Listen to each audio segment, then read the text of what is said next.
Hi, Malati Vijay Kumar welcoming you once again to Mean Man Cooks. In today's episode, let's see a lady fish curry, Keranga Meen Kolambu. Let's see the ingredients required. Medium-sized Keranga meen, about 6. 1 large onion, roughly chopped.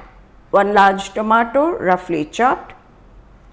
A tablespoon of Mean Man curry chili powder.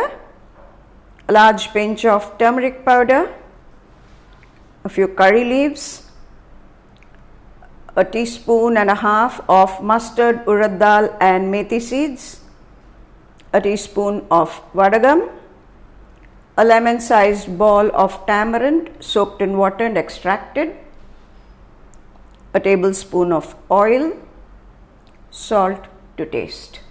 The pan is hot. Now let's add a tablespoon of oil to the hot pan. Let's add the tempering, the mustard, the urad dal and the methi seeds, the curry leaves. Can hear them crackling. Let's add the vadagam.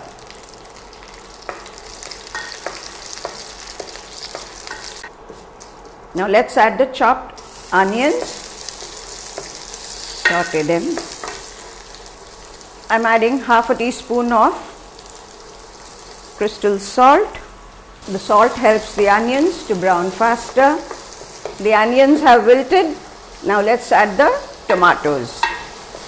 The tomatoes need to cook for just about a couple of minutes or so. They need to become mushy.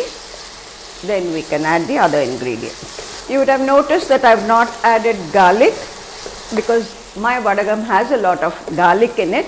Those of you who do not use vadagam can add 6 to 8 cloves of garlic along with the onions.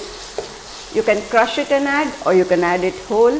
It gives a very nice taste to the fish curry. Vadagam, as I have said, adds a lot of flavor to the curry. It's made using shallots, garlic, a little castor oil, curry leaves, mustard, a little urad dal paste and urad dal, and a whole lot of other ingredients in a particular proportion. Now as you can see, the tomatoes are cooked and they are no longer firm. So let's add the turmeric powder, give it a stir, and now the Mean Man curry chili powder. Stir it well. Ideally, you should be using sesame oil. That gives a very nice flavor to the fish curry, but it's an acquired taste. Those who prefer the regular cooking oil, go ahead. You can see the oil now coming out, oozing out of the mixture, onion mixture, which means the Mean Man chili powder has cooked very well along with the onions. So now let's add the tamarind extract. Don't make your tamarind extract too dilute. Now we see it's a little thick, so let's add about half a cup of water. After it comes to just one boil, you can check the balance of the salt and the spice, because if you add the chili powder much later, the curry will not taste good, the raw smell wouldn't go. So just one boil and you can taste it. Now I can see it simmering, so it's time to check the balance of the salt and the spice. You can even add 1 or 2 green chilies. They taste very good in the fish curry. Those of you who like to eat the chili itself, it would have absorbed all the flavors and you can bite into it. It's simply yum. We'll lock the flavors inside. We'll cover and cook for about 8 to 10 minutes. I can see it simmering nicely. I can see through the glass lid. This is the most basic of fish curries. I would call it the mother of fish curry. If you try this, you'll definitely master it in the first go. After that, you can make your own variations. As I already said, you can sprinkle some roasted pepper jeera powder. You can add some coconut paste or coconut milk. You can add spring onions initially, the white portion, the bulb, and the green portion much later along with your coriander leaves, and What else? You can grind pepper and just a little raw rice. That gives a very nice flavor as well. Green chilies, as I already said, they also give a very nice flavor to this curry. If you like to make the whole thing, not use even Mean Man curry chili powder, you can grind your coriander seeds and your red chilies to a nice paste. If you have the grinding stone, grind it and add that paste. Cook it in an earthen pot and your fish curry will be ultimate. Now let's check it. Yes, it needs to thicken a little more. You can see, still dilute. Another 3 to 4 minutes. Ladyfish is very appropriately named ladyfish. It's as gentle and delicate as a lady. You have to handle it also very carefully. This is the medium size that we are using today. Ideally, medium size is the best.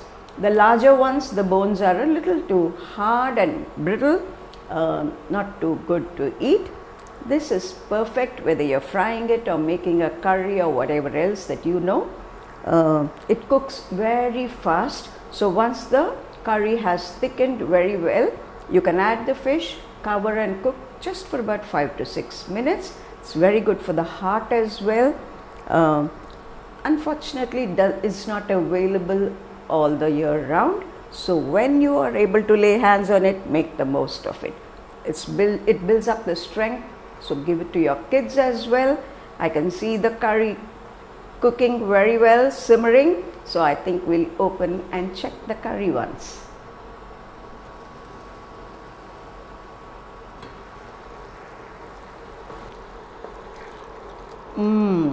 It's thickened pretty well and I can no longer get the raw smell of any of the ingredients.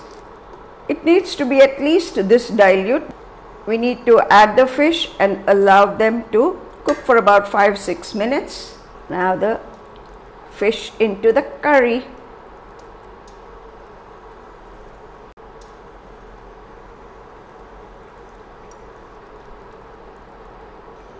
If your pan has handles like this, just twirl it so that all the fish are coated. Better this than using a ladle. Now let's cover and allow the fish to cook for about 5 minutes. This Karanga mean is very high on protein and very low on fat. So it's very good to consume it as often as you can. When mangoes are in season, reduce the tamarind and add one nice raw mango sliced. You can add it after you've sauteed the tomatoes and they've turned mushy. You can add the mango pieces and allow it to cook along with the curry.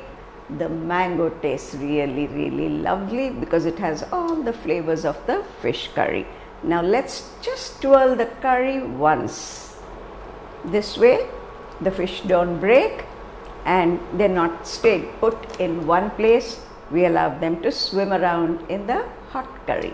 The smell is tempting me to open it just once. Oh wow. It's always good to use a shallow dish like this so that the fish do not break. The fish appears cooked on both sides and it's simmering very well. Now in another minute or so, I'll put off the stove, cover and leave it to rest for at least 2-3 hours. Ideally, you should be having it the following day. Nothing like having fish curry cooked the previous day along with ice biryani as it is called. Nothing but leftover rice in which they pour water in the night, add a little salt and have that rice the following morning along with the fish curry. It's supposed to be very good for health and very tasty as well.